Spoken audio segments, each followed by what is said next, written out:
Hello everyone, welcome to पवन वाग academy. I am Ankita, your friend. और guys, आज की क्लास में हम लोग देखेंगे आपका नेक्स्ट वाला part, transition and inner transition elements वाले चैप्टर का। तो लास्ट वाले क्लास में हम लोगों ने हमारा पार्ट जो था उसको एंड किया था कि किस तरीके से हम लोग एक्सट्रैक्शन करते हैं आयरन का फ्रॉम द हेमाटाइट ओर। ठीक है, हम लोगों ने वहाँ पे 3 स्टेप्स देखी थी। ठीक है, उन्हीं तीनों स्टेप्स में जो 3rd नंबर की स्टेप थी जिसका नाम था स्मेल्टिंग और जिसका नाम था रिडक्शन, उसको मैंने आपको लास्ट वाले क्लास में बताया था कि जो भी स्मेल्टिंग होता है या जो भी आपका रिडक्शन वाला पार्ट होता है वो होता है ब्लास्ट फर्नेस में। और हम लोगों ने बस वहीं पे अपने क्लास को एंड किया था। अब हम लोग उसी क्लास को कंटिन्यू कर रहे हैं। अगर आपने इस वीडियो को देखने से पहले वो वाला वीडियो नहीं देखा है तो मेरी आप सबसे रिक्वेस्ट है कि प्लीज़ उसको एक बार जाके प्ले लिस्ट से चेक करके देख लो, क्योंकि उसी के कंटिन्यूशन वाला पार्ट ये है। ठीक है, तो वहाँ पे हम लोगों ने स्मेल्टिंग वाला पार्ट कवर किया था। स्मेल्टिंग जो होता है वो इतना सा नहीं होता है जितना हमें दिखता है। एक्चुअली स्मेल्टिंग में भी बहुत सारे प्रोसेसेस होते हैं। ये सारी की सारी चीज़ें जो होती है बहुत ज़्यादा हाई टेम्परेचर पे होती है। अब हाई टेम्परेचर जो होता है वो हम लोग ब्लास्ट फर्नेस में कैप्चर कर सकते हैं। तो चलिए देखते हैं, अटेन कर सकते हैं। अब हम लोग देखेंगे ब्लास्ट फर्नेस को और ब्लास्ट फर्नेस के अंदर होने वाले अलग अलग जोन्स को, जहाँ पे अलग अलग टाइप के रिएक्शंस होते हैं। उन सारी चीज़ों को हम लोग सबसे पहले आज की क्लास में देखेंगे। तो चलिए ज़्यादा टाइम वेस्ट किए बिना देखते हैं अलग अलग जोन्स को और उनके रिएक्शंस को। तो चलिए देखते हैं। सबसे पहले जो भी आपका ब्लास्ट फर्नेस होता है, जो भी आपका ब्लास्ट फर्नेस होता है ना, ब्लास्ट फर्नेस में बहुत सारे टाइप के जोन्स होते हैं। तो जो आपका फर्स्ट जोन होता है उसका नाम होता है जोन ऑफ कंबशन। सबसे पहले जो जोन होता है उसी का नाम होता है आपका जोन ऑफ कंबशन। ठीक है, जोन ऑफ कंबशन के बाद में जो आपके 2nd नंबर का जोन है, 2nd नंबर के जोन का नाम होता है जोन ऑफ रिडक्शन। ठीक है, मूव करेंगे आगे की तरफ। आगे का आपका जो 3rd टाइप का जोन होता है, 3rd नंबर का जोन, वो होता है zone of slag formation. Next zone जो होता है वो होता है आपका जोन ऑफ फ्यूजन।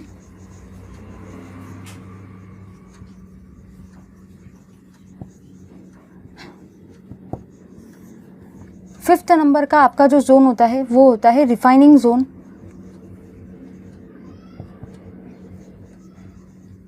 और रिफाइनिंग,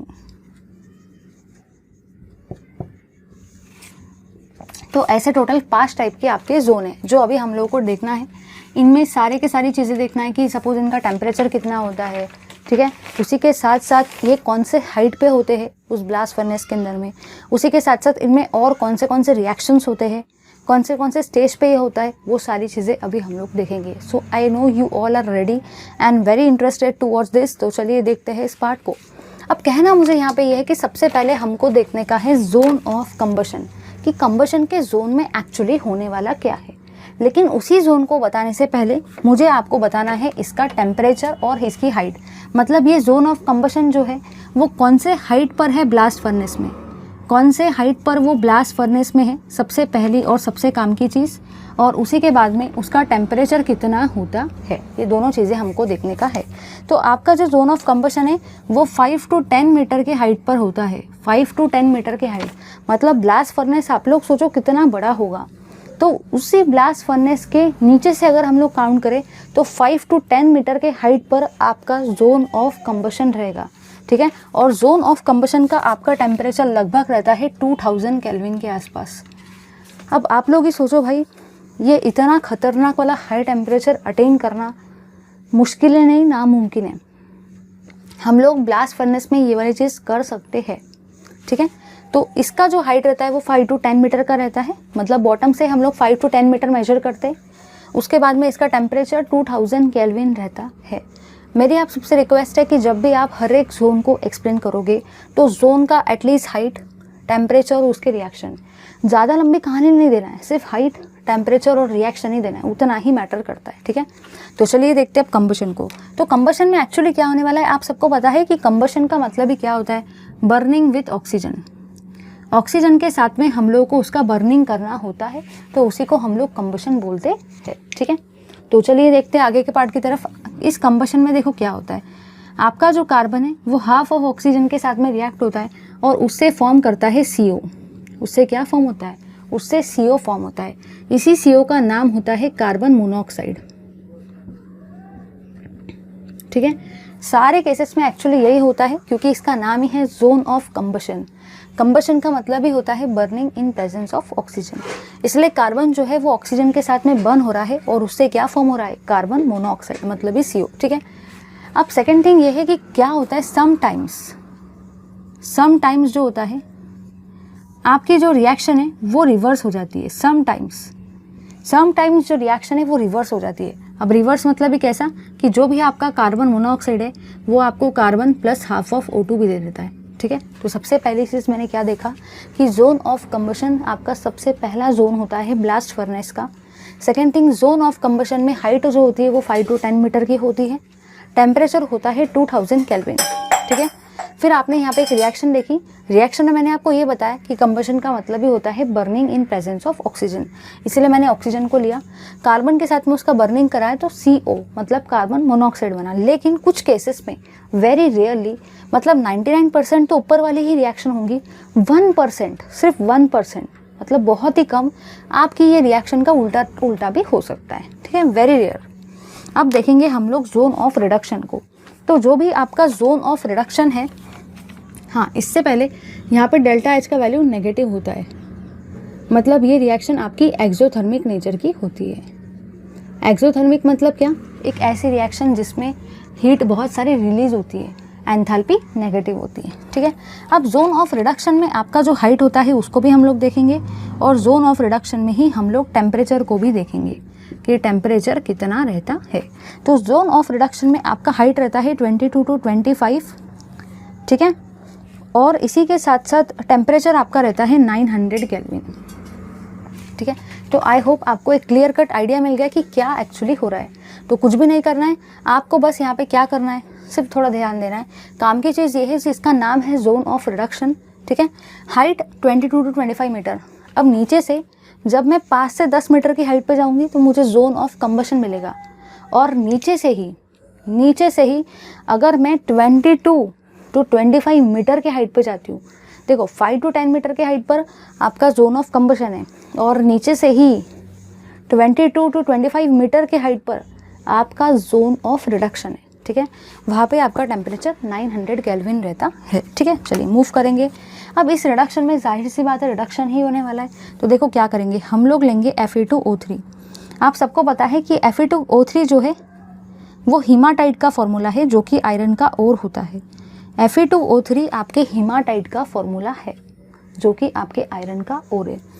अब आप लोग बोलेंगे कि मैम हम लोग आयरन का ही ओर क्यों ले रहे हैं, क्योंकि ये जो है ये चीज़ इन्वॉल्व होती है in the extraction of iron, इसलिए जाहिर सी बात है हम लोग आयरन का ही ओर लेंगे। आयरन के ओर से ही आयरन मिलेगा ना भाई।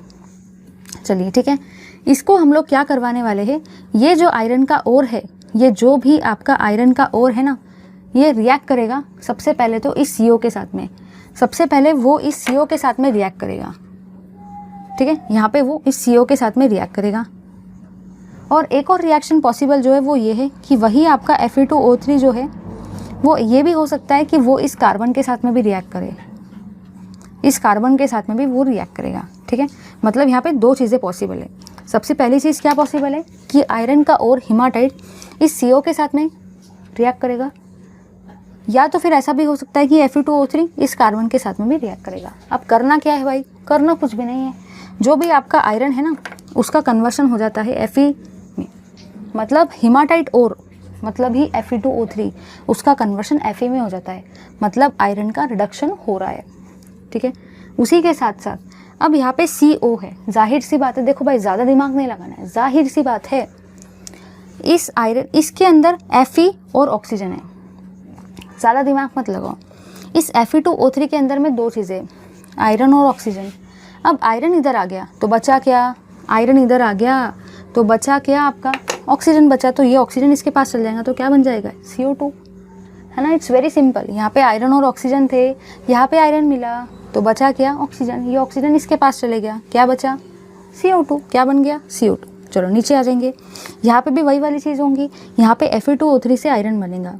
तो अब आप लोग ही मुझे बताओ कि इस कंपाउंड में Fe2O3 था, मतलब आयरन और ऑक्सीजन था। ठीक है, अब यहाँ से ऑक्सीजन निकल गया और आयरन यहाँ पे आ गया, तो ये ऑक्सीजन इस सी के साथ में रिएक्ट होकर क्या बनाएगा, CO। मतलब ज़्यादा दिमाग नहीं लगाएंगे, Fe2O3 से Fe बनने वाला है, ऑक्सीजन निकलने वाला है। अगर यहाँ पे CO है तो क्या बन जाएगा, CO2। अगर यहाँ पे C है तो क्या बन जाएगा, CO। मतलब इसके अंदर में एक ऑक्सीजन को ऐड कर देने का। पहले CO था, अब CO2 बन गया।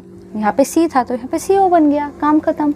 आयरन का क्या हुआ, आयरन का रिडक्शन हुआ। कैसे हुआ, क्योंकि ऑक्सीजन का रिमूवल हुआ है, और ऐसी रिएक्शन जिसमें ऑक्सीजन का रिमूवल होता है उसी रिएक्शन को हम लोग रिडक्शन भी बोलते हैं। ठीक है भाई, चलिए मूव करेंगे आगे के पार्ट की तरफ। अब आगे का जो आपका पार्ट है that is your zone of slag formation. इसका भी टेम्परेचर और इसका भी हाइट हम लोग देख लेते हैं।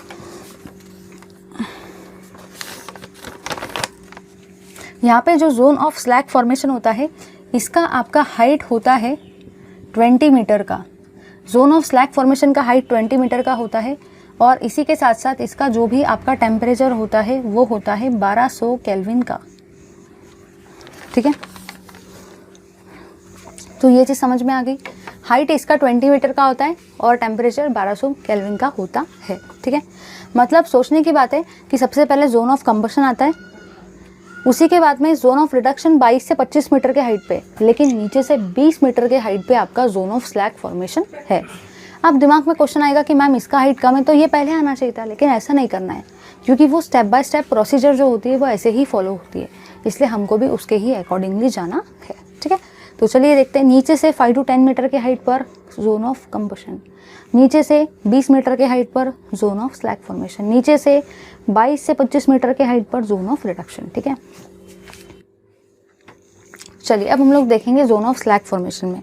तो जो भी आपका जोन ऑफ स्लैग फॉर्मेशन है उसमें क्या होता है, सबसे पहले आप लोग लेते हो CaCO3, और CaCO3 से आपको मिलता है CaO + CO2।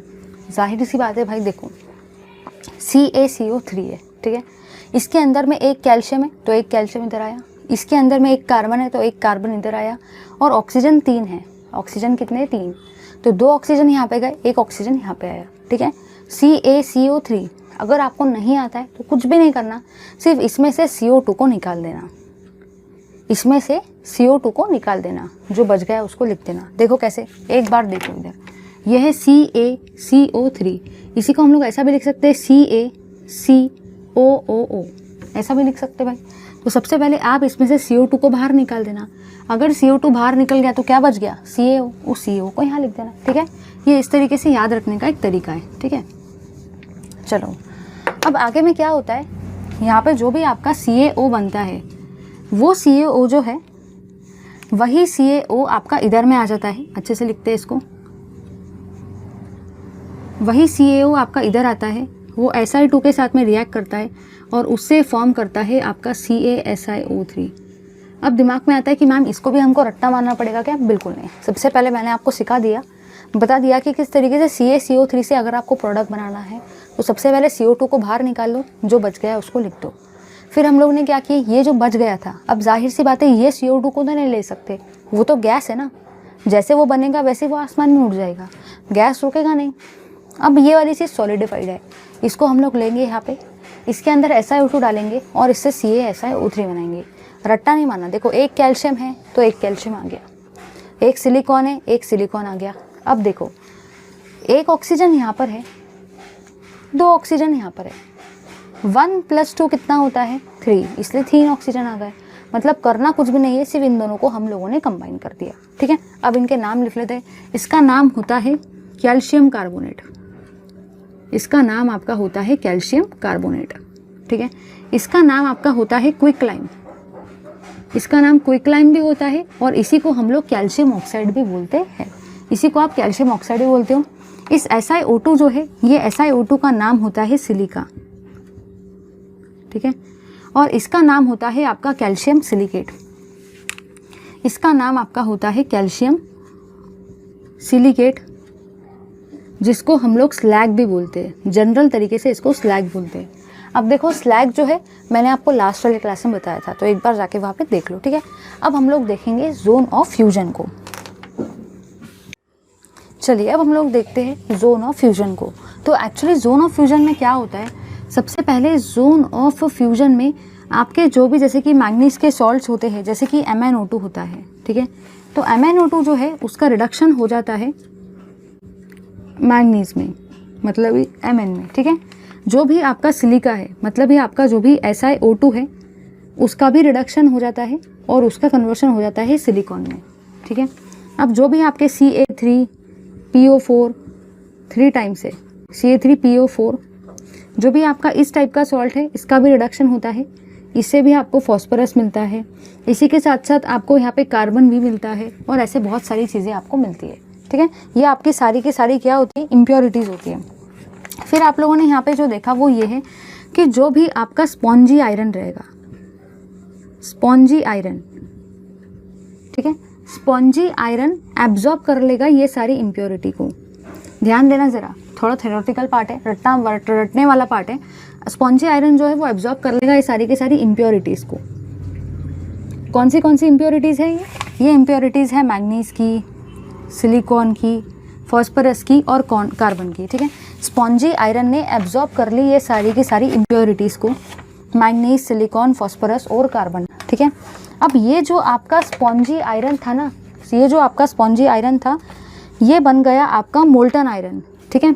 स्पॉन्जी आयरन जो था जब उसने ये सारी की सारी इम्प्योरिटी को एब्जॉर्ब किया तो वो आपका कन्वर्ट हो गया मोल्टन आयरन में, मोल्टन आयरन में वो कन्वर्ट हो गया, ठीक है। फिर ये जो मोल्टन आयरन था इसको हम लोगों ने पोर्ड किया, पोर्ड इनटू द ब्लॉक्स, या तो हम लोग उसको ऐसा लिख सकते हैं कि पोर्ड इनटू द माउल्स। जब हम लोगों ने उसको माउल्स में पोर्ड किया, इसी का मतलब मैं समझा के देती हूँ, एक बार लिख लेती हूँ, ठीक है। तो उससे आपका फॉर्म होता है आयरन के ब्लॉक्स, जिसमें 4% आयरन होता है, जिसी को हम लोग पिग आयरन भी बोलते हैं, उसी को हम लोग पिग आयरन भी बोलते हैं। चलिए एक बार समझ लेते हैं। यहाँ पे आपको ये बोल रखा है कि जो भी आपका जोन ऑफ फ्यूजन होता है, ठीक है, जो भी आपका जोन ऑफ फ्यूजन है उसमें आप लोगों ने ये देखा कि सबसे पहले बहुत सारी कचरा होता है, बहुत सारी इम्प्योरिटीज़ होती है। तो जैसे कि MnO2 का कन्वर्शन होता है Mn में, वो रिडक्शन हो जाता है। जो भी आपका SiO2 है, मतलब ये जो भी आपका सिलिका है, ठीक है, उसका भी रिडक्शन होता है और वो कन्वर्ट हो जाता है Si में। उसके बाद में Ca3PO4 जो भी आपका ये वाला कंपाउंड है, इसका भी आपका क्या होता है, रिडक्शन होता है। फॉस्फोरस, कार्बन, कैल्शियम, अलग अलग टाइप के सॉल्ट्स बनते हैं। अब रिडक्शन का मतलब ही एक्चुअली क्या होता है, रिमूवल ऑफ ऑक्सीजन। तो देखो यहाँ से भी ऑक्सीजन रिमूव हो गया, यहाँ से भी ऑक्सीजन रिमूव हो गया, यहाँ से भी ऑक्सीजन रिमूव हो गया, ठीक है। फिर अब हम लोगों ने ऐसा क्यों करवाया और ऐसा क्यों हुआ, तो ऐसा इसलिए हुआ कि सबसे पहले आपका जो भी यहाँ पे आयरन बन रहा है हीमाटाइट के ओर से, मतलब ही Fe2O3 के ओर से जो भी आपका आयरन बन रहा है वो आयरन ऐसा बहुत ही नरम स्पॉन्जी जैसा आयरन है।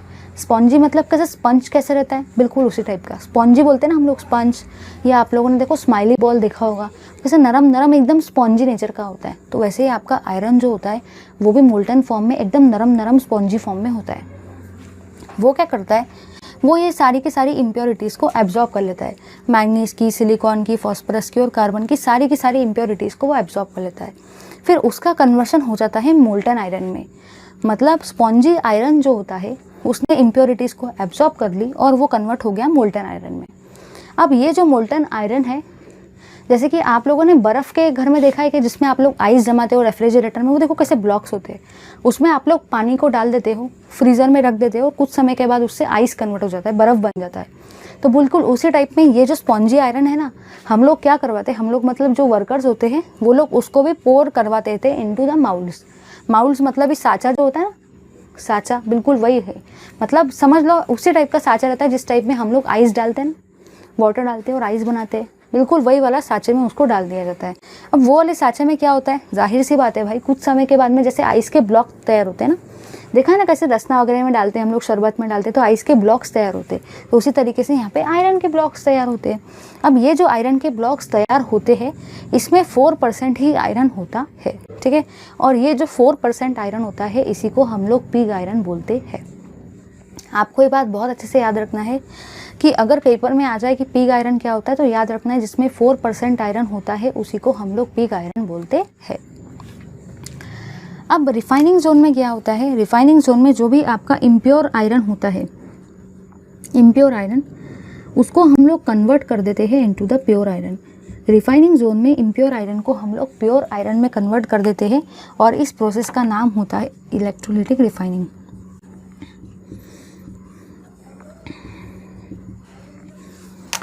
चलिए अब हम लोग देखते हैं अलग अलग फॉर्म्स ऑफ आयरन को कि फॉर्म्स कौन से होते हैं। तो आपके टोटल 3 फॉर्म के आयरन होते हैं, कास्ट आयरन, रॉट आयरन और स्टील। ठीक है, तो ये टोटल 5 स्टेप्स हम लोगों ने देख ली। यहाँ पे इसका नाम है रिफाइनिंग। रिफाइन मतलब ही क्या होता है, आप लोगों ने देखा होगा ना, रिफाइंड ऑयल मतलब ही क्या होता है कि जो आपका इम्प्योर ऑयल होता है उसको हम लोग रिफाइन करके प्योर ऑयल बना देते हैं। इसी तरीके से यहाँ पे रिफाइनिंग जोन है जहाँ पे जाहिर सी बात है हम लोग इम्प्योर आयरन को इलेक्ट्रोलिटिक रिफाइनिंग करवाएंगे, मतलब इलेक्ट्रिक के प्रेजेंस में रिफाइनिंग कराएंगे और उससे प्योर आयरन को बना लेंगे। ठीक है, तो चलिए ज़्यादा टाइम वेस्ट किए बिना अब हम लोग देखते हैं हमारे different commercial forms of iron को, जिसका नाम है रॉट आयरन, कास्ट आयरन और स्टील। चलिए देखते हैं उस पार्ट को। तो आपका हेडिंग जो है वो है कमर्शियल फॉर्म्स ऑफ आयरन।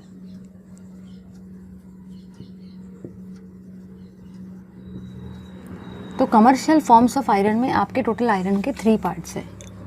सबसे पहला नाम जो है वो है आपका कास्ट आयरन। ठीक है, सेकंड है आपका रॉट आयरन और थर्ड है आपका स्टील। ठीक है, ये सबको हम लोग को देखने का है। चलिए तो अब हम लोग देखते हैं अलग अलग कमर्शियल फॉर्म्स ऑफ आयरन को। तो कमर्शियल फॉर्म्स ऑफ आयरन में हम लोगों ने यहाँ पे ये देखा कि सबसे पहले हम लोग देखेंगे परसेंटेज ऑफ कार्बन को। तो जो भी आपका कार्बन कंटेंट होता है कास्ट आयरन में वो होता है आयरन के साथ में 4% कार्बन। कास्ट आयरन में आपके आयरन के साथ में 4% कार्बन होता है। फिर रॉट आयरन में आपका आयरन के साथ में टोटल आयरन तो होता ही है और उसी के साथ में iron plus less than 0.2% carbon. ठीक है, और स्टील में आपका आयरन के साथ में 0.2 से 2% कार्बन होता है। ठीक है, मतलब यहाँ पे हम लोगों ने एक्चुअली जो चीज़ जानी वो ये है कि यहाँ पे हम लोगों ने कार्बन कंटेंट दिखा। ये कार्बन कंटेंट को कुछ भी नहीं करना है, बस रट्टा मारना है। ठीक है भाई, तो आपको याद रखना है कि कास्ट आयरन में आयरन के साथ में 4% कार्बन होता है, रॉट आयरन में आयरन के साथ में लेस देन 0.2% कार्बन होता है और स्टील में आयरन के साथ में 0.2 to 2% कार्बन होता है। अब दिमाग में क्वेश्चन आता है कि मैम हम ये सब क्यों पढ़ रहे हैं, हम कार्बन का कंटेंट क्यों याद रखें। सबसे पहली बात तो ये है कि पेपर में पूछा जाता है कि कितना कार्बन कंटेंट होता है, वो वाली चीज़ें। और सेकंड चीज़ जो है उसी का रिलेशन हार्डनेस के साथ में होता है। जितना परसेंटेज ऑफ कार्बन रहेगा ज़्यादा उतनी ही आपकी हार्डनेस भी कैसे रहेगी, ज़्यादा। मतलब कहना मुझे यहाँ पे जो है वो ये है कि अगर कार्बन का परसेंटेज जो होता है वो डायरेक्टली प्रोपोर्शनल होता है आपके हार्डनेस को। कार्बन का percentage is directly proportional to the hardness. अगर कार्बन का परसेंटेज है आपका ज़्यादा तो हार्डनेस भी आपकी कैसी रहेगी, ज़्यादा। अगर कार्बन का परसेंटेज है आपका कम तो हार्डनेस भी कैसी रहेगी, कम। तो यहाँ पे आप लोगों ने जो सेकंड पॉइंट है वो ये जाना कि जो भी आपका कास्ट आयरन था ना, कास्ट आयरन ये बहुत ज़्यादा हार्ड रहता है। ठीक है, वेरी हार्ड, बहुत ज़्यादा हार्ड होता है और उसी के साथ साथ उसका ब्रिटल नेचर भी होता है। लेकिन जो भी आपका रॉट आयरन है, देखो भाई तीनों में सबसे ज़्यादा कार्बन किस में है, इसमें 4% कार्बन है, ज़्यादा है ना इन तीनों के कंपैरिजन में, इसलिए ये बहुत ज़्यादा हार्ड है। अगर आप यहाँ पे देखते हो तो यहाँ पे इसका जो परसेंटेज है वो बहुत ज़्यादा कम है, बहुत ज़्यादा कम है इसका परसेंटेज। ठीक है, कार्बन का 0.2% है, उससे भी कम है। अब कार्बन का परसेंटेज है कम तो हार्डनेस भी कैसी रहेगी, बहुत ज़्यादा कम, इसलिए इसका नेचर होता है वेरी सॉफ्ट। ठीक है, अब ये जो है ये 0.2 to 2% है, मतलब ये वाला जो पार्ट है ये बीच का बंदर है। ठीक है, ना तो ये 0.2 है ना तो ये 2 है, इनके बीच में आ रहा है वो। ठीक है, इसलिए मैं क्या लिखूँगी, neither so hard, neither hard nor soft. ठीक है, तो आप लोगों ने यहाँ पे 3 टाइप्स के आयरन देखे जो कि कमर्शियल फॉर्म्स होते हैं आपके आयरन के। सबसे पहला होता है कास्ट आयरन, सेकेंड होता है रॉट आयरन और थर्ड होता है आपका स्टील। कास्ट आयरन में आपने देखा कि आयरन के साथ में 4% कार्बन होता है, यहाँ पे रॉट आयरन में आयरन के साथ में लेस देन 0.2% कार्बन होता है और स्टील में आयरन के साथ में 0.2 to 2% ऑफ कार्बन होता है। कार्बन कंटेंट इसलिए मैटर करता है क्योंकि कार्बन कंटेंट आपके हार्डनेस को डिसाइड करता है। अगर कार्बन कंटेंट है ज़्यादा तो हार्डनेस भी आपका ज़्यादा रहता है। अब यहाँ पे कार्बन कंटेंट सबसे ज़्यादा है इसलिए बहुत ज़्यादा हार्ड है, यहाँ पे बहुत ज़्यादा कम है इसलिए वेरी सॉफ्ट है, यहाँ पे बीच का बंदर है मतलब दोनों के बीच में है इसलिए नाइदर हार्ड नॉट सॉफ्ट। ठीक है, ये वाली चीज़ तो हो गई। अब इनके कुछ यूजेस होते हैं वो भी हम लोग देख लेंगे। सबसे पहली बात, पेपर में कभी कभी आता है कि आप ये बताओ कि रॉट आयरन में परसेंटेज ऑफ कार्बन कितना होता है, वो डायरेक्टली पूछ लिया जाता है। कभी कभी एमसीक्यू भी आता है, ऐसा भी पूछ लिया जाता है कि कास्ट आयरन में परसेंटेज ऑफ कार्बन कितना रहता है, आपको पता होना चाहिए। अगर आपको ऐसा पूछ लिया जाए the hardest form of iron is, तो आपको याद रखना है कि हार्डेस्ट फॉर्म कास्ट आयरन है। अगर आपको ऐसा पूछ लिया जाए the softest form of iron is, तो आपको पता होना चाहिए रॉट आयरन है। ठीक है, तो चलो अब हम लोग इसके यूजेस देख लेते हैं। सबसे पहले सारे के सारे आ जाएंगे पेज नंबर 181 पे आपके स्टेट बोर्ड के टेक्स्ट बुक के अंदर में, पेज नंबर 181। उसमें हम लोगों ने अभी कास्ट आयरन, रॉट आयरन और स्टील के दो प्रॉपर्टीज़ को देख लिया। अब हम लोग यूजेस को भी डिस्कस कर लेते हैं। ठीक है, तो आपका जो कास्ट आयरन के यूजेस है सबसे पहले हम लोग उसको डिस्कस करते हैं। यहाँ पे बोल रखा है यूज़ फॉर मेकिंग पाइप्स। अब ये जो पाइप्स है ना भाई, ये प्लास्टिक के पाइप्स की बात नहीं कर रहा है, वो आयरन के पाइप्स की बात कर रहा है। आप लोगों ने देखा होगा ना, आपके घर में टंकी से जो पाइप्स अटैच रहते हैं, वो कुछ पाइप्स जो होते हैं वो आयरन के होते हैं, है ना। प्लास्टिक के पाइप्स की थोड़ी बात करेंगे, है कि नहीं। मशीन से जो पानी चढ़ाया जाता है टंकी में, वहाँ पे प्लास्टिक के पाइप्स अगर लेंगे तो मशीन के इलेक्ट्रिसिटी से प्लास्टिक के पाइप तो बिल्कुल पिघल जाएंगे, मेल्ट हो जाएंगे। इसलिए हम लोग को वहाँ पे आयरन के पाइप्स को यूज़ करना पड़ता है। ठीक है, तो आप लोगों ने यहाँ पे ये जाना कि कास्ट आयरन जो होता है उसको हम लोग यूज़ करते हैं फॉर मेकिंग पाइप्स। ठीक है, उसी के साथ में मैन्युफैक्चरिंग ऑटोमोटिव पार्ट्स, जो भी आपके गाड़ी के पार्ट्स होते हैं, ऑटोमोबाइल्स के जो भी पार्ट्स होते हैं, जैसे कि इंजन बनाने के लिए, गाड़ी का स्टैंड बनाने के लिए, ठीक है ना, गाड़ी का जो प्रोटेक्टिव कवर रहता है उसको बनाने के लिए, ये सारी चीज़ों को हम लोग बनाने के लिए आयरन का यूज़ करते हैं। स्पेशली वो आयरन कास्ट आयरन होता है। अब जाहिर सी बात है भाई, अगर आपको पाइप्स बनाने हैं, अगर आपको गाड़ी के पार्ट्स बनाने हैं, तो आपका आयरन जाड़ा होना चाहिए, मतलब वो कास्ट आयरन ही तो होगा ना, क्योंकि उसमें कार्बन का परसेंटेज ज़्यादा है, हार्ड है ना। उसी के बाद में पॉट्स बनाने के लिए, पैन्स बनाने के लिए, यूटेंसिल्स, आप लोगों ने देखा होगा ना घर में फ्राइंग पैन होते हैं, या तो वो तवा जिस पे आप लोग पराठे ही बनाते हो, या आपकी मम्मी बनाती है पराठे, रोटी का तवा, वो सब इसी आयरन से बनता है। ठीक है, अब हम लोगों ने कास्ट आयरन के यूजेस को देख लिया। अब हम लोग मूव करते हैं रॉट आयरन के यूजेस पे। तो चलिए गाइस, ज़्यादा टाइम वेस्ट किए बिना देखते हैं हम लोग हमारे रॉट आयरन के यूजेस को। रॉट आयरन जो होता है वो यूज़ होता है फॉर मेकिंग पाइप्स बनाने के लिए। सिमिलर यूजेस हो सकते हैं। बार्स फॉर सॉल्टी बोल्ट्स, ठीक है, स्टे बोल्ट्स, नट बोल्ट्स जो होते हैं ना, खिल्ले वगैरह, वो सारी चीज़ें बनाने के लिए भी यूज़ किया जाता है। इंजन बोल्ट्स, इंजन में जो भी आपके खिल्ले होते हैं, ट्रेन में भी आपके अलग अलग पार्ट्स बनाने के लिए यूज़ किया जाता है। और रिवेट्स। ठीक है, चलिए अब हम लोग बात करते हैं स्टील की। अगर मैं स्टील के यूजेस की बात करूँ तो सबसे पहला यूज़ तो आप सबको बताया कि अपने घर में जो अपन लोग यूटेंसिल्स यूज़ करते हैं वो तो स्टील से बने। पहला यूज़ तो आप सबने बता दिया। तो यूज़ इन बिल्डिंग्स इंफ्रास्ट्रक्चर, अभी आप लोगों ने देखा होगा कि पहले के ज़माने में लोग है ना गैलरी लोहे की बनाते थे, मतलब आयरन की। अब क्या होता था, कुछ समय के बाद में गैलरी को जब बारिश का पानी लगता था तो वो जंग खा जाती थी, रस्टिंग हो जाता था। ठीक है, इसलिए अब आजकल के जितने भी लोग हैं, आप लोगों ने न्यूली कंस्ट्रक्टेड फ्लैट्स देखे होंगे, वहाँ पे हर जगह पे गैलरी स्टील की बनी होती है। आजकल तो लोग जो कवर वाले गेट्स बनाते हैं वो भी स्टील के बनाते हैं। गैलरी का जो भी ये होता है ना पोर्शन, जाली वाला, वो भी स्टील का होता है। उसका रीज़न ये है कि स्टील रस्टिंग नहीं खाता है। ठीक है, तो आपका यूज़ बिल्डिंग इंफ्रास्ट्रक्चर में भी उसको यूज़ किया जाता है। अलग अलग टूल्स बनाने के लिए उसका यूज़ किया जाता है। शिप्स में भी कुछ पार्ट स्टील के बनते हैं। ऑटोमोबाइल्स, गाड़ी में भी कुछ पार्ट स्टील के रहते हैं। उसी के साथ साथ वेपन्स बनाने के लिए, ठीक है, और यूटेंसिल्स के लिए। तो ये सारे थे आपके कास्ट आयरन, रॉट आयरन और स्टील के बारे में। ठीक है, it was all about this 3 forms, commercial forms of iron that we seen right now. हम लोगों ने यूजेस भी देख लिए and also with that we had seen all this 2 properties too. तो चलिए अब हम लोग लेंगे एंट्री हमारे नेक्स्ट वाले पार्ट में। जैसे कि मैंने आपको बताया था कि इस चैप्टर में टोटल 3 पार्ट्स है। सबसे पहला आपका पार्ट है डी ब्लॉक एलिमेंट्स, जिसे को हम लोग ट्रांजिशन सीरीज एलिमेंट बोलते हैं, जो हम लोगों ने लास्ट वाले क्लास में कंप्लीट किया था। फिर मैंने आपको बताया था कि वहाँ से मेटालर्जी वाला पोर्शन शुरू हुआ था, और I am very happy to conclude here that कि आपका मेटालर्जी वाला पोर्शन भी यहाँ पे ख़त्म हो गया है। अब इसी चैप्टर के 3rd वाले पार्ट में हम लोग एंट्री ले रहे हैं, जो कि इस चैप्टर का लास्ट वाला पार्ट है। ठीक है, लास्ट वाला टॉपिक है, बहुत लेंदी है बट लास्ट वाला टॉपिक है, जिसका नाम है इनर ट्रांजिशन सीरीज एलिमेंट और एफ ब्लॉक एलिमेंट। तो चलिए अब हम लोग देखते हैं सारी की सारी information regarding this F block element.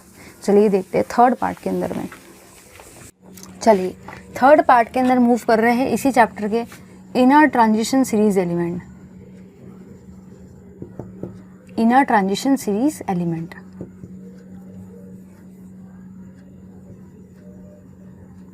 इसी इनर ट्रांजिशन सीरीज एलिमेंट को हम लोग एफ ब्लॉक भी बोलते हैं, F block element.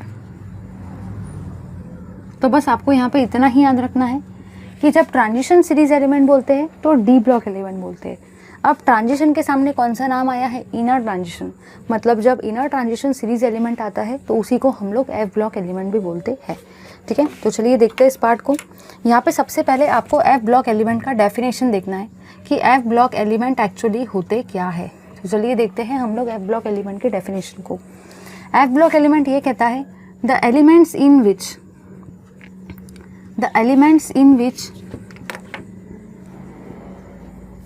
last electron enters into or gets filled into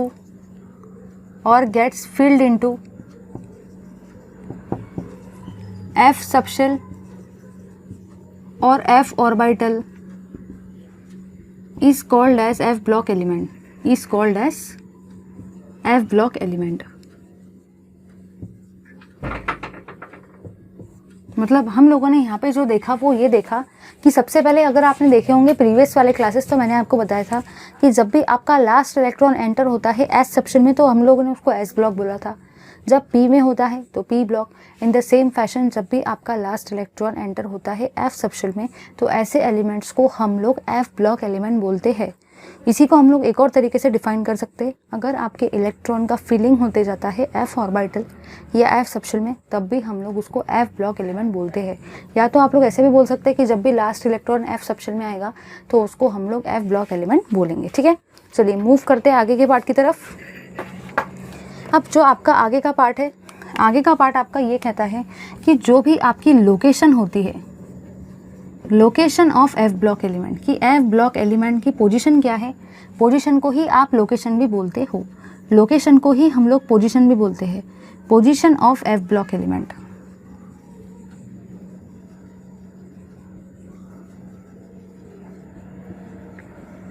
अब पेपर में बहुत बार 2 मार्क के लिए देखो कैसा क्वेश्चन आता है, बहुत इजी सा क्वेश्चन है। क्वेश्चन ये आता है कि what are F block elements and what are the position of F block element in the periodic table. 2 mark देख के जाता है क्वेश्चन। कभी कभी आपको ऐसा आता है, सिर्फ आपको 1 मार्क के लिए अगर क्वेश्चन आता है तो आपको ऐसा क्वेश्चन आएगा डिफाइन एफ ब्लॉक एलिमेंट। आया है बहुत बार आया, 7 to 8 टाइम्स आ चुका है पेपर में। या तो आपको ऐसा भी आ सकता है 1 मार्क के लिए कि सिर्फ पोजीशन बताओ। अगर 2 मार्क के लिए आना है तो कंबाइन होकर आ सकता है कि what are F block elements and how they are placed in the periodic table, या what is the position of F block element in the periodic table. Question कहीं पे लिख लो ऐसे। अब देखो यहाँ पे मुझे पोजीशन बताने का है, तो मैंने यहाँ पे ये देखा कि जो भी आपके एफ ब्लॉक एलिमेंट होते हैं आर ए सबसेट ऑफ, जो भी आपके एफ ब्लॉक एलिमेंट है वो सबसेट है 6th and 7th पीरियड के, सबसेट है 6th and 7th पीरियड के, and are placed at the bottom of periodic table, at the bottom of periodic table.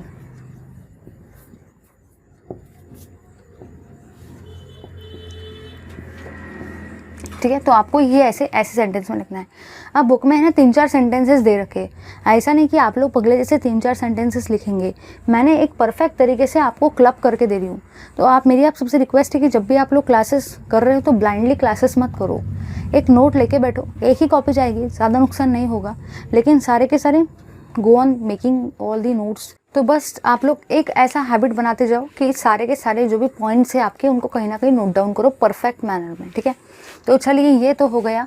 तो आपको बस यहाँ पे इतना पता होना चाहिए कि जब भी आपका लास्ट इलेक्ट्रॉन एंटर होता है एफ सबशेल में, ठीक है, या तो आपके इलेक्ट्रॉन का फिलिंग होता है एफ ऑर्बिटल या एफ सबशेल में, तो हम लोग ऐसे एलिमेंट्स को एफ ब्लॉक एलिमेंट बोलते हैं। सेकेंड थिंग मैंने ये बताई कि लोकेशन की अगर बात की जाए तो आपको याद होना चाहिए कि लोकेशन का मतलब ही पोजीशन होती है एफ ब्लॉक एलिमेंट्स का। ठीक है, मीनिंग सेम ही है, कैसे भी आ सकता है। तो आपको बस इतना पता होना चाहिए कि एफ ब्लॉक एलिमेंट जो होता है वो सबसेट होता है 6th और 7th पीरियड का। मतलब 6th और 7th पीरियड में आपके एफ ब्लॉक एलिमेंट्स एक्चुअली आते हैं और वो प्लेस्ड होते हैं बॉटम ऑफ पीरियोडिक टेबल में। जैसे कि अगर आपने देखा होगा तो आपका सपोज ये पीरियोडिक टेबल है, तो पीरियोडिक टेबल कुछ इस तरीके से, यहाँ पे आपका एस ब्लॉक है, यहाँ पे डी ब्लॉक है, यहाँ पे आपका पी ब्लॉक है, लेकिन नीचे में अलग से एफ ब्लॉक होता है। इसलिए क्या लिखा है, bottom of periodic table 6th period और 7th पीरियड में आता है। ठीक है, ये हुई इनकी पोजीशन। अगर आप इतना लिख के आ जाते हो तो आपको 1 मार्क पूरा मिल जाता है। अगर पोजीशन पूछ रखा है तो, दोनों पूछ रखा है तो 2 मार्क फ्री में मिल जाते हैं। कुछ भी नहीं करना, रट्टाफिकेशन वाला पार्ट है। ठीक है, चलो अब आगे हम लोग को देखना है कि आगे का पार्ट क्या होता है। फिर आपको दिमाग में क्वेश्चन आएगा कि चलो मैम क्लियर हो गया मुझे कि एफ ब्लॉक एलिमेंट मतलब वो एलिमेंट जहाँ पे लास्ट इलेक्ट्रॉन एफ सबशेल में एंटर हो रहा है। मुझे उनका लोकेशन और पोजीशन भी समझ गया। आप हमको ये समझाओ कि एफ ब्लॉक एलिमेंट को इनर ट्रांजिशन एलिमेंट क्यों बोलते हैं। तो चलिए देखते हैं कि why they are called as inner transition, कि आपके जो भी एफ ब्लॉक एलिमेंट है उसको हम लोग इनर ट्रांजिशन एलिमेंट क्यों बोलते हैं। तो चलिए देखते हैं उस पार्ट को। इसका मीनिंग यहाँ पे जो है वो ये है कि जो भी आपका एफ ऑर्बिटल होता है, जो भी आपका एफ ऑर्बिटल होता है वो lies much inside the D orbital. D orbital के अंदर में वो एफ ऑर्बिटल आपका आता है। ठीक है, अब थोड़ा ध्यान देना। डी ऑर्बिटल का मतलब ही आपका क्या होता है, ट्रांजिशन मेटल, और एफ ऑर्बिटल का मतलब ही क्या होता है, इनर ट्रांजिशन मेटल्स।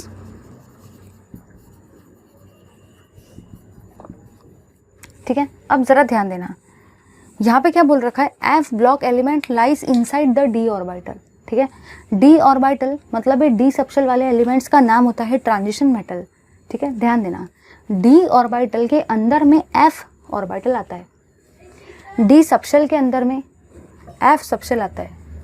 अब डी ऑर्बिटल का नाम है ट्रांजिशन, तो ट्रांजिशन के जो अंदर में आता है, ट्रांजिशन के जो अंदर में आता है, ट्रांजिशन के जो इनर साइड में आता है उसका नाम क्या रहेगा, इनर ट्रांजिशन। इसीलिए उसका नाम क्या रहता है, इसीलिए उसका नाम क्या रहता है, इनर ट्रांजिशन।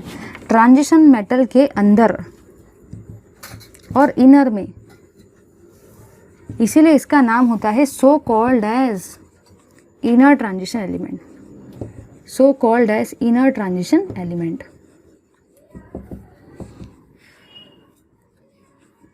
समझ में आ गया। तो अभी आपको एफ ब्लॉक एलिमेंट समझा था, आप ट्रांजिशन समझ में आया, इनर ट्रांजिशन समझ में आया। जो एलिमेंट जिनमें डी ऑर्बिटल होता है का फिलिंग होता है उसको ट्रांजिशन बोलते हैं। डी ऑर्बिटल के अंदर में एफ ऑर्बिटल आता है, ट्रांजिशन के अंदर में एफ सबशेल एफ ऑर्बिटल वाले एलिमेंट्स आते हैं, इसलिए उनका नाम क्या है, इनर ट्रांजिशन। ठीक है भाई, लो इसका स्क्रीनशॉट।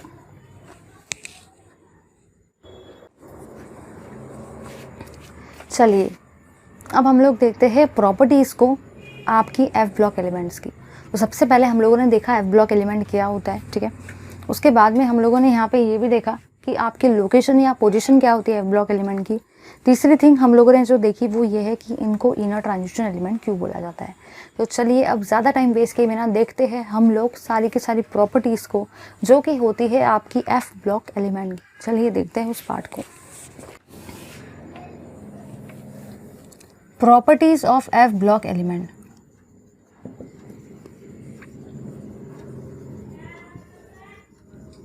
लेकिन इसी प्रॉपर्टी को देखने से पहले एक बार मुझे आपको एक चीज़ भी बतानी है। वो चीज़ ये है कि जो भी आपका एन डी सबशेल है या जो भी आपका एन टी ऑर्बिटल है और जो भी आपका n-1 एफ सबशेल है या ऑर्बिटल है have relatively similar energy,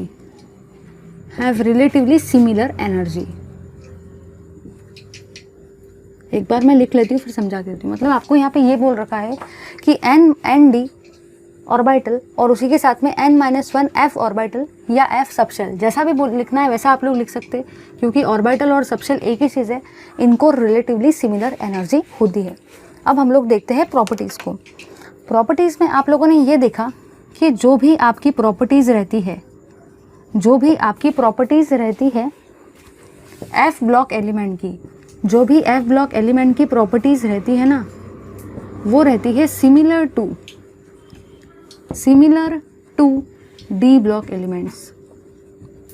अब जाहिर सी बात है भाई, कि आपके जो भी एफ ब्लॉक एलिमेंट है वो डी ब्लॉक एलिमेंट के अंदर में आते, इसीलिए ट्रांजिशन मेटल के अंदर में आते, इसीलिए उनका नाम इनर ट्रांजिशन मेटल्स है या इनर ट्रांजिशन एलिमेंट्स है या इनर ट्रांजिशन सीरीज एलिमेंट है। मतलब ये जाहिर सी बात है, अगर वो उनके अंदर में आते हैं तो उनकी प्रॉपर्टीज़ भी कहीं ना कहीं सिमिलर ही रहेंगे डी ब्लॉक एलिमेंट जैसी। जैसी प्रॉपर्टी डी ब्लॉक एलिमेंट दिखाएंगे वैसी सेम टू सेम नहीं दिखाएंगे, लेकिन सिमिलर उन्हीं के जैसी वो शो करेंगे। ठीक है, ये पॉइंट आपका क्लियर हो गया। फिर आप लोगों ने आगे जो यहाँ पे देखा वो ये है कि जो भी आपके इलेक्ट्रॉन्स रहते हैं ना, जो भी आपके इलेक्ट्रॉन्स रहते हैं वो ऐड होते हैं into the n-2 subshell, n-2f subshell. मतलब f ऑर्बिटल में, मतलब ही आपके f ब्लॉक एलिमेंट्स में, मतलब ही आपके इनर ट्रांजिशन सीरीज एलिमेंट में इलेक्ट्रॉन का एडिशन होता है n-2f सबशेल में। ठीक है, फिर आगे मुझे थर्ड पॉइंट जो कहना है वो ये है कि जो भी आपके f ब्लॉक एलिमेंट होते हैं, जो भी आपका f सबशेल होता है या जो भी आपका f ब्लॉक एलिमेंट होते हैं, या तो मैं डायरेक्टली ऐसा भी लिख सकती कि जो भी आपका f सबशेल है, जो भी आपका f सबशेल है प्लेस्ड रहता है, are placed between ns and n-1d subshell. चलिए, पॉइंट्स को लिखने का काम तो हो गया, एक बार फटाफट से समझ लेते। कहना मुझे यहाँ पे ये है, सबसे पहली चीज़ मैंने आपको बताई कि nd और n-f जो ऑर्बिटल होता है इनकी रिलेटिवली सिमिलर एनर्जी होती है। फिर सेकंड थिंग मैंने आपको ये बताई कि जब हम लोग properties of F block element को डिस्कस करते हैं तो आपको पता होना चाहिए कि टोटल 3 प्रॉपर्टीज़ होती है आपके एफ ब्लॉक एलिमेंट्स की।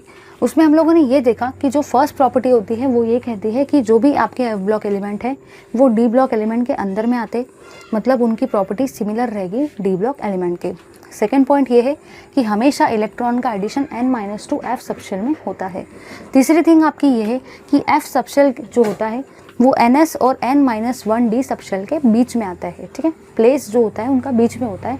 ये 3 प्रॉपर्टीज़ आपकी f ब्लॉक एलिमेंट की मेजर प्रॉपर्टीज़ है।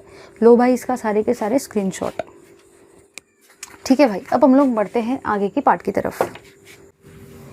तो आपका जो आगे का पार्ट है वो आपको ये बोलता है कि जो भी आपके एफ ब्लॉक एलिमेंट है, जो भी आपके एफ ब्लॉक एलिमेंट है ना, एफ ब्लॉक एलिमेंट, ठीक है, जिन्हीं को हम लोग इनर ट्रांजिशन एलिमेंट भी बोलते हैं, इनर ट्रांजिशन सीरीज एलिमेंट,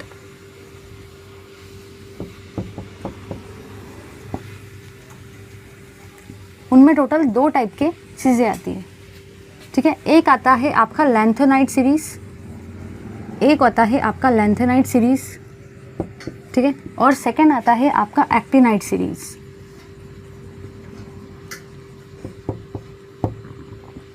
मतलब आप लोगों ने यहाँ पे ये ऑब्जर्व किया कि एफ ब्लॉक एलिमेंट जो होते हैं या जो भी आपके इनर ट्रांजिशन सीरीज एलिमेंट है उनमें टोटल 2 टाइप की सीरीज आती है। पहली सीरीज़ का नाम है लैंथेनाइट सीरीज़ और सेकंड सीरीज़ का नाम है आपकी एक्टिनाइट सीरीज़। इस एक्टिनाइट सीरीज़ को हम लोग बाद में डिस्कस करने वाले हैं। पहले पूरा का पूरा हम लोग लैंथेनाइट सीरीज़ की कहानी देखेंगे कि लैंथेनाइट सीरीज़ में क्या क्या होता है, कौन से रिएक्शंस होते हैं, कौन से एप्लीकेशंस होते हैं, कौन से यूजेस होते हैं, कौन से इनकी प्रॉपर्टीज़ होती है, कौन से रिएक्शंस होते हैं, बेसिसिटी क्या होती है, उसका ऑर्डर क्या होता है, वो सारी चीज़ें हम लोग देखेंगे। Side by side oxidation state देखेंगे, अलग अलग टाइप के कंपाउंड्स देखेंगे, एलिमेंट्स देखेंगे, बहुत सारी चीज़ें देखने लायक। पहले इतने पार्ट को डिस्कस करना है, उसके बाद में एक्टिनाइट सीरीज़ आपके पिक्चर में आएंगे। ठीक है, चलिए, तो अब लैंथेनाइट सीरीज़ में आप लोगों ने यहाँ पे जो जाना वो ये है कि लैंथेनाइट सीरीज़ जो एलिमेंट होते हैं, जो भी आपके लैंथेनाइट एलिमेंट होते हैं, लैंथेनाइट सीरीज़ के जो भी एलिमेंट होते हैं ना, लैंथेनाइट सीरीज़ के एलिमेंट्स, इन्हीं को हम लोग रेयर अर्थ एलिमेंट भी बोलते हैं। Rare earth element, rare earth metals या तो रेयर अर्थ एलिमेंट्स, ज़्यादा से ज़्यादा एलिमेंट बोल सकते हैं। अब ऐसा क्यों? तो उसका रीज़न आपका ये है कि ये जो है ये अर्थ में बहुत रेयरली हमको मिलते हैं, बहुत कम अमाउंट में हमको मिलते हैं।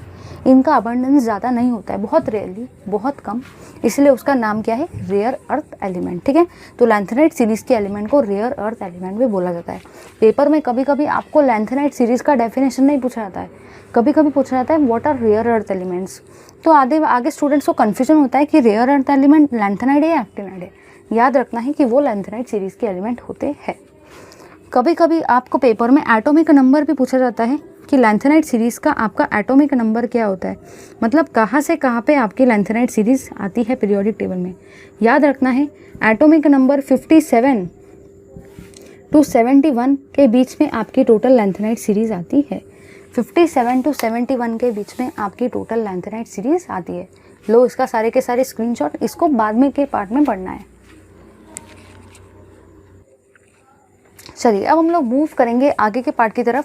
जैसे कि मैंने आपको बताया कि टोटल 2 सीरीज़ है, लैंथेनाइड सीरीज़ और एक्टिनाइड सीरीज़, और अभी हम लोग देखने वाले हैं लैंथेनाइड सीरीज़ को। ठीक है, तो अभी हम लोग सबसे पहला पॉइंट कवर करेंगे कि कॉमन ऑक्सीडेशन स्टेट्स कौन सी होती है लैंथेनाइड सीरीज़ के एलिमेंट की, और कौन से आयन हैं वो आपको ये सारी की सारी ऑक्सीडेशन स्टेट शो करते हैं। चलिए देखते हैं उस पार्ट को। तो अब हम लोग देख रहे हैं कॉमन ऑक्सीडेशन स्टेट्स, या तो मैं हेडिंग डाल सकती हूँ oxidation states of lanthanide series element. मतलब ही हम लोग देख रहे हैं oxidation state lanthanide series element की, जिसी को हम लोग लैंथेनाइड्स भी बोलते हैं। ठीक है, तो आप लोगों ने यहाँ पे जो जाना वो ये है कि आपकी जो मोस्ट कॉमन ऑक्सीडेशन स्टेट है, most common oxidation state lanthanide series में, इन लैंथेनाइड सीरीज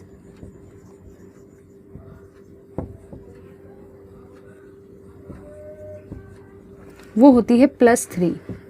याद रखना है कि +3 आपकी लैंथेनाइड सीरीज में मोस्ट कॉमन ऑक्सीडेशन स्टेट है।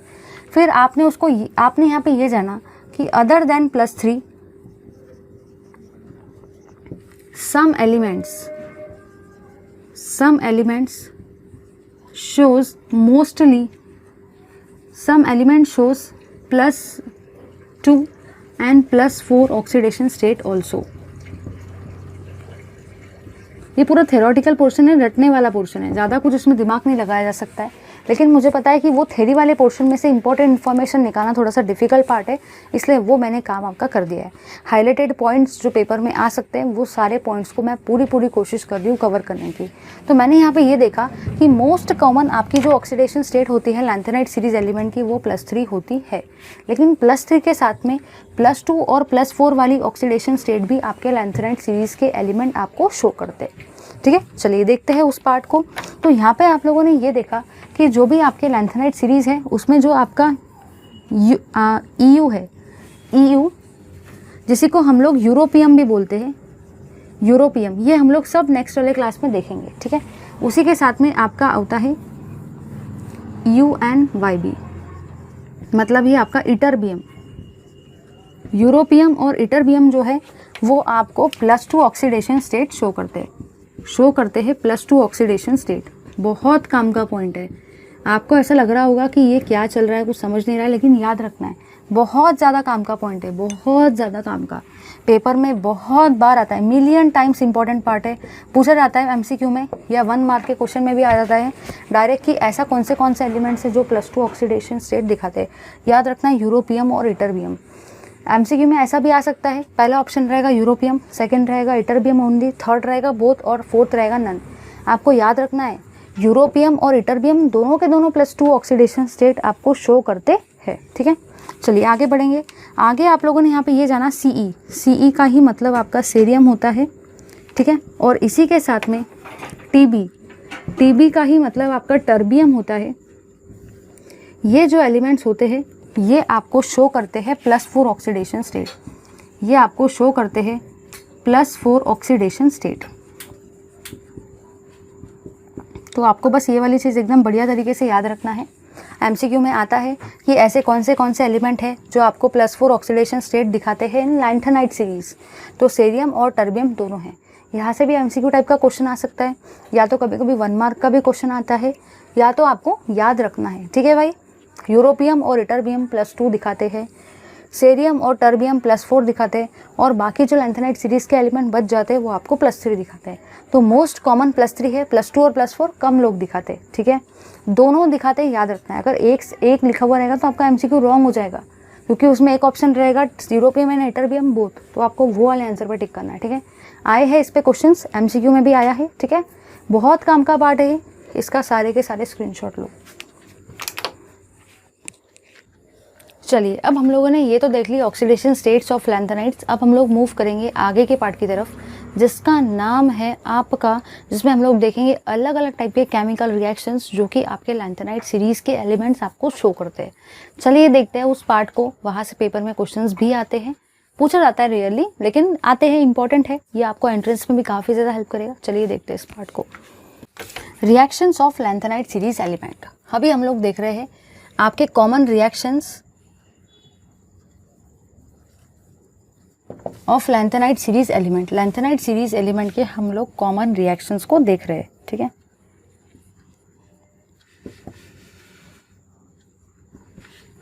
तो उसमें आप लोगों ने जो पहला देखा वो ये है कि सबसे पहली वाली रिएक्शंस हम लोग देखने वाले हैं आपकी ये वाली लैंथेनाइड सीरीज की X2 के साथ में, ठीक है। सेकेंड रिएक्शन आप लोग देखेंगे लैंथेनाइड सीरीज की आपकी पानी के साथ में।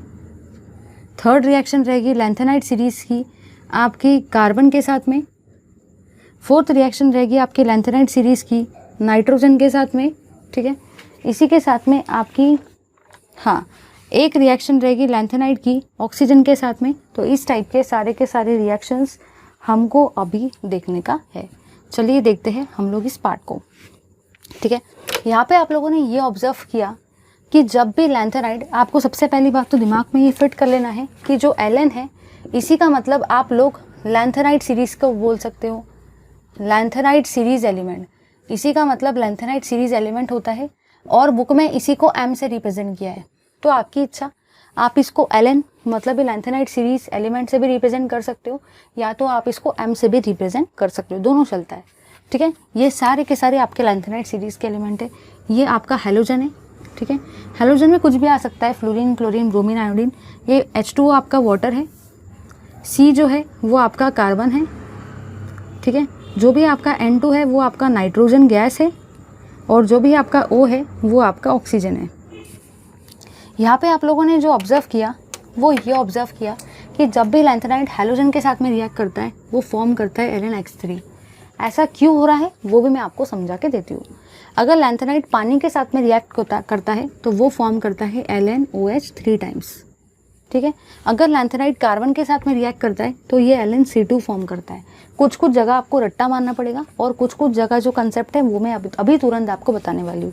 जब भी लैंथेनाइड नाइट्रोजन के साथ में रिएक्ट करता है तो वो Ln फॉर्म करता है, और जब भी लैंथेनाइड ऑक्सीजन के साथ में रिएक्ट करता है तो वो Ln2O3 को फॉर्म करता है, ठीक है। याद रखना है ये सारे के सारे रिएक्शंस को। सबसे पहली बात मैंने आपको ये बताई कि जब भी लैंथेनाइड हेलोजन के साथ में रिएक्ट करता है तो वो LnX3 बनाता है। इसी को हम लोग बोलते हैं halide of lanthanide series, halide of lanthanides, ठीक है। फिर जब आपने लैंथेनाइड का पानी के साथ में रिएक्शन करवाया तो वो फॉर्म करता है LnOH 3 टाइम्स। इसी को हम लोग क्या बोलते हैं, hydroxide of lanthanide, hydroxide of lanthanides. याद कैसे रखना है, देखो यहाँ पे X है, X मतलब हेलोजन होता है, तो क्या फॉर्म करेगा, हैलाइड ऑफ लैंथेनाइड। लैंथेनाइड ने हेलोजन के साथ में रिएक्ट किया तो क्या बनेगा, halide of lanthanide. In the same fashion अगर लैंथेनाइड पानी के साथ में रिएक्ट करता है तो यहाँ पे OH बन रहा है, OH मतलब हाइड्रोक्साइड होता है, तो इसी को हम लोग क्या बोलेंगे, हाइड्रोक्साइड ऑफ लैंथेनाइड्स। अब यहाँ पे आ गया कार्बन। जब भी लैंथेनाइड ने कार्बन के साथ में रिएक्ट किया तो वो क्या बनाएगा, कार्बाइड्स ऑफ लैंथेनाइड्स। इसी को हम लोग लैंथेनाइड कार्बाइड्स भी बोल सकते हैं, लैंथेनाइड कार्बाइड्स भी बोल सकते हैं इसी को हम लोग, या तो कार्बाइड्स ऑफ लैंथेनाइड्स भी बोल सकते हैं। जब भी लैंथेनम नाइट्रोजन के साथ में रिएक्ट करता है तो इसी को हम लोग क्या बोलेंगे, जाहिर सी बात है भाई, हेलोजन के साथ में रिएक्ट किया तो हैलाइड, वाटर के साथ में रिएक्ट किया तो हाइड्रोक्साइड, कार्बन के साथ में रिएक्ट किया तो कार्बाइड, तो नाइट्रोजन के साथ में रिएक्ट करेगा तो क्या नाम रहेगा, नाइट्राइड।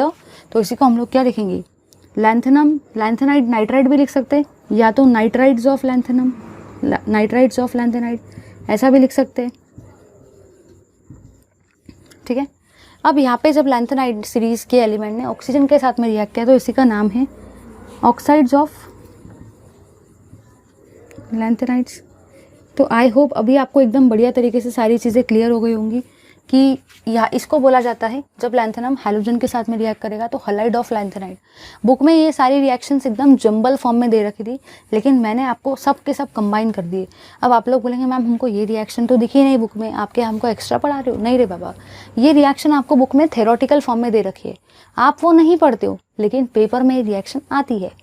इसलिए मेरी आप सबसे रिक्वेस्ट है कि भले बुक में कुछ रिएक्शन थ्योरी के फॉर्म में दे रखी है, लेकिन उसको भी मैंने इंटरप्रेट करके आपके सामने प्रेजेंट कर दिया, क्योंकि हम लोग थ्योरी को अवॉइड करते हैं बट एग्जामिनर वही से पूछता है। ठीक है भाई, आ चुकी है इसमें से, देखो ये वाली रिएक्शन आई है पेपर में, ये वाली रिएक्शन पेपर में आई है, ये वाली भी आई है, आती है। ठीक है, तो याद रखना है ये सारी चीज़ें। अब मैं आपको बताती हूँ ये प्रोडक्ट बनना तो बना कैसे। देखो, अभी मैंने जस्ट आपको बताया था कि जो भी लैंथेनाइड सीरीज़ के एलिमेंट होते हैं वो आपको कॉमन ऑक्सीडेशन स्टेट +3 दिखाते हैं। जस्ट अभी हम लोगों ने देखा था। सपोज अगर मैं बात करती हूँ LnX3 की, ठीक है, तो आप लोगों ने यहाँ पे ये देखा कि लैंथेनाइड सीरीज़ का जो एलिमेंट है वो 3 हैलोजन के साथ में अटैच है, मतलब ही इस लैंथेनाइड सीरीज़ के एलिमेंट का ऑक्सीडेशन स्टेट कितना हुआ? +3।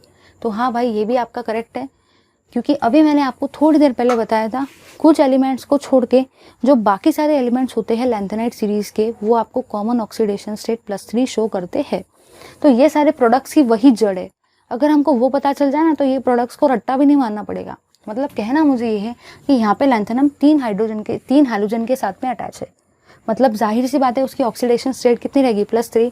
इसलिए ये एलिमेंट फॉर्म हुआ, ये कंपाउंड फॉर्म हुआ। इसीलिए आपके दिमाग में आया होगा ना, क्यों मैम मेरी मर्जी, मैं X1 नहीं लिख सकता, X5 नहीं लिख सकता, X2 नहीं लिख सकता? नहीं लिख सकते, क्योंकि वो कॉमन ऑक्सीडेशन स्टेट +3 दिखाता है। अब 3 हैलोजन के साथ में अटैच होगा तभी तो +3 दिखाएगा ना। ठीक है, सेकेंड पार्ट, अगर मैं बात करती हूँ LnOH3 की, ठीक है, अब जाहिर सी बात है भाई कि जो भी आपके लैंथेनाइड सीरीज़ के एलिमेंट है वो आपको कॉमन ऑक्सीडेशन स्टेट +3 दिखाते हैं। अब +3 लैंथेनाइड कब दिखाएगा? जब वो 3 OH ग्रुप के साथ में अटैच होगा तो उसका ऑक्सीडेशन स्टेट मतलब उसका चार्ज कितना रहेगा? +3। तो इसी का मतलब ये वाला कंपाउंड भी आपका कैसा है? सही है।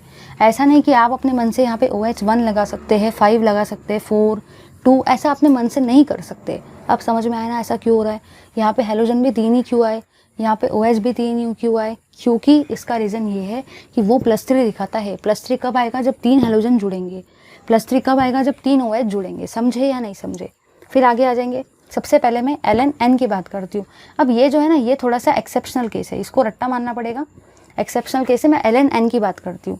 अब आप लोगों ने यहाँ पे जो ऑब्जर्व किया वो ये है कि अगर मैं LnN की बात करती हूँ तो आपको याद रखना है, जैसे कि ऑक्सीजन के ऊपर में -2 चार्ज होता है, वैसे नाइट्रोजन के ऊपर में -3 चार्ज होता है। ठीक है, ऑक्सीजन के ऊपर में -2 चार्ज होता है। अगर आपको दिमाग में कन्फ्यूजन आ रहा होगा कि ये कैसे हो रहा है, तो आपको बस इतना ही याद रखना है। अगर मैं बात करती हूँ पानी की, तो पानी में ऑक्सीजन 2 हाइड्रोजन से अटैच है, मतलब ऑक्सीजन के ऊपर -2 चार्ज आता है। अगर मैं बात करती हूँ अमोनिया की, तो अमोनिया में नाइट्रोजन 3 हाइड्रोजन से अटैच है, मतलब according to the principle of common sense पानी में ऑक्सीजन 2 हाइड्रोजन के साथ अटैच था तो उसके ऊपर -2 चार्ज आया। In the same fashion according to the principle of common sense ammonia में नाइट्रोजन 3 हाइड्रोजन के साथ में अटैच है तो उसके ऊपर चार्ज कितना आएगा? -3। अगर नाइट्रोजन के ऊपर में चार्ज -3 आता है तो उसके उल्टे वाले, उसके बाजू वाले के ऊपर में कितना चार्ज आएगा? +3। मतलब ये वाला एलिमेंट भी आपका कैसा है? एकदम सही। कुछ लोग यहाँ पे पगले जैसे LnN3 लगाते हैं। अब आधे लोग बोलेंगे मैम लैंथेनाइड तो +3 दिखाते हैं ना, तो मैं इस N के नीचे में 3 लगा देता हूँ, लेकिन ऐसी गलती आपको नहीं करना है। कुछ लोग बोलेंगे मैम इस N के नीचे में मैं 3 लगा देता हूँ, 2 लगा देता हूँ, 5 लगा देता हूँ अपने मर्जी से, ऐसा नहीं कर सकते। उसका रीज़न यहाँ पे ये है कि यहाँ पे N1 क्यों आ रहा है? क्योंकि जैसे ऑक्सीजन के ऊपर में चार्ज -2 आता है, वैसे नाइट्रोजन के ऊपर में चार्ज -3 आता है। अगर इसके ऊपर चार्ज है -3 तो बाजू वाले के ऊपर में +3 रहेगा। ठीक है, अब हम लोग देखते हैं Ln2O3 को। Ln2O3 में आप लोगों ने यहाँ पे ये देखा कि जब भी दोनों के ऊपर चार्ज आता है तो हम लोग क्रॉस करते हैं। क्रॉस इन द सेंस ये है कि ऑक्सीजन के नीचे वाला लैंथेनाइड का चार्ज बनता है और लैंथेनाइड के नीचे वाला ऑक्सीजन का चार्ज। उस हिसाब से लैंथेनाइड का जो चार्ज है वो +3 बनता है और ऑक्सीजन का चार्ज -2 बनता है। कैसे करोगे? देखो, जब भी दोनों के नीचे में कुछ ना कुछ नंबर होता है तो हम लोग क्रॉस करते हैं, मतलब ऑक्सीजन के नीचे वाला इसका चार्ज और इसके नीचे वाला इसका चार्ज बन जाता है। तो उस तरीके से यहाँ पे भी लैंथेनाइड का चार्ज कितना आ रहा है? +3। तो ये वाला कंपाउंड भी कैसा है? स्टेबल। मतलब आपको ऐसे प्रोडक्ट्स बनाने हैं, सिर्फ कार्बन को छोड़ दो, ऐसे प्रोडक्ट्स आपको बनाने हैं जिसमें उसके ऊपर +3 चार्ज आना चाहिए। ठीक है, लो इसका स्क्रीनशॉट सारे के सारे। चलिए अब हम लोग देखते हैं लास्ट पॉइंट को इस क्लास के, जिसका नाम है basicity of lanthanide series element की। लैंथेनाइड सीरीज के जो हाइड्रोक्साइड्स होते हैं उनकी बेसिसिटी क्या होती है उसको भी हम लोग एक बार देख लेते हैं। तो अब मैं बात कर रही हूँ basicity of lanthanide series. Basicity की हम लोग बात कर रहे हैं। बेसिसिटी में आप लोगों ने यहाँ पे ये देखा कि सबसे पहले मैं बात करती हूँ लैंथेनम की, जो स्टार्ट होता है लैंथेनम से, जिसका एटॉमिक नंबर 57 होता है, और ये वाली जो सीरीज़ होती है ये आपकी एंड होती है ल्यूटेटियम पे, जिसका एटॉमिक नंबर 71 होता है। ठीक है, इसी को हम लोग लैंथेनम बोलते हैं, इसी को हम लोग ल्यूटेटियम बोलते हैं। ठीक है, अब ये जो है जाहिर सी बात है इनका कॉमन ऑक्सीडेशन स्टेट +3 है, मतलब यहाँ पे भी इसका ऑक्सीडेशन स्टेट +3 रहेगा, यहाँ पे भी इसका ऑक्सीडेशन स्टेट +3 रहेगा। आप लोगों ने यहाँ पे ये ऑब्जर्व किया कि जब भी हम लोग लेफ़्ट टू राइट जाते हैं तो जो भी आपका आयोनिक साइज़ है, जो भी आपका आयोनिक साइज़ है वो डिक्रीज़ होते जाता है। First point. सेकेंड पॉइंट ये ऑब्जर्व किया कि जो भी आपकी बेसिसिटी रहती है ना वो भी डिक्रीज़ होते जाती है। मतलब कहना मुझे ये कि जाहिर सी बात है भाई, ये जो लैंथेनम है इसका हाइड्रोक्साइड होता है LaOH 3 टाइम्स, और जो ल्यूटेटियम है उसका आपका हाइड्रोक्साइड होता है LuOH 3 टाइम्स। ये है आपका हाइड्रोक्साइड ऑफ लैंथेनम, ये है आपका हाइड्रोक्साइड ऑफ ल्यूटेटियम। अब जाहिर सी बात है भाई, ये दोनों के ऊपर +3 चार्ज है, मतलब जब ये 3 के साथ में अटैच होंगे, 3 OH ग्रुप के साथ में अटैच होंगे तभी उनके ऊपर +3 चार्ज आएगा। ठीक है, आप लोगों ने यहाँ पे ये देखा कि बेसिसिटी डिक्रीज हो रही है, मतलब जो भी आपका लैंथेनम का हाइड्रोक्साइड है वो आपका स्ट्रॉन्गेस्ट बेस है। और यहाँ पे आप लोगों ने ये ऑब्जर्व किया कि जो LuOH 3 टाइम्स है वो आपका वीकेस्ट बेस है। तो अगर पेपर में यहाँ से MCQ टाइप का क्वेश्चन आ जाता है 1 मार्क के लिए, और अगर आपको पूछा जाता है कि स्ट्रॉन्गेस्ट बेस कौन सा है लैंथेनाइड सीरीज़ में, तो पहला ऑप्शन आपका ये रहेगा, सेकेंड ऑप्शन ये रहेगा, कुछ भी आ सकता है।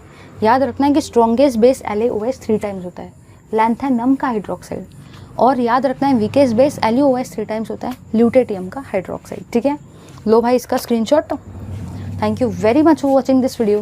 If you find this video interesting, then please do like, share and comment, and keep watching my videos. Bye.